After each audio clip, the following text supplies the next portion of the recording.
જે માનનીય હાઈકોર્ટનો નિર્દેશ છે આ મુજબ જે પણ આસામીઓ જે છે જેને સરકારી જમીન ઉપર મકાન બનાવ્યા છે અને જિલ્લા વહીવટીતંત્ર દ્વારા આખી પ્રક્રિયા પૂર્ણ કરવામાં આવી છે, આના પછી એક અપીલનો માધ્યમ છે જીઆરટી, ત્યાં માનનીય હાઈકોર્ટે જવાનું કીધું છે. આ લોકો જીઆરટીમાં અપ્લાય કરીને અને એઝ જે હાઈકોર્ટે ઇન્સ્ટ્રક્શન કર્યા છે, માનનીય હાઈકોર્ટે ઇન્સ્ટ્રક્શન ઇસ્યુ કર્યા છે કે 3 મહિનામાં જીઆરટી જે પણ નિર્ણય લેશે, તો જ્યાં સુધી જીઆરટીમાં નિર્ણય ચાલુ છે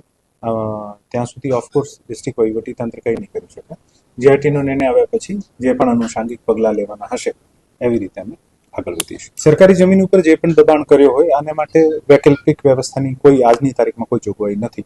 અને ખરેખર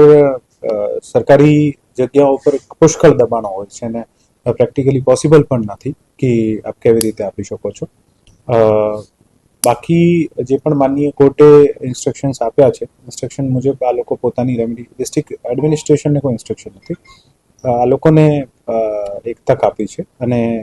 જેવી રીતે નિર્ણય આવશે ફ્યુચરમાં જીઆરટી અથવા માનનીય કોર્ટને એવી રીતે આપણે આગળ વધીશું.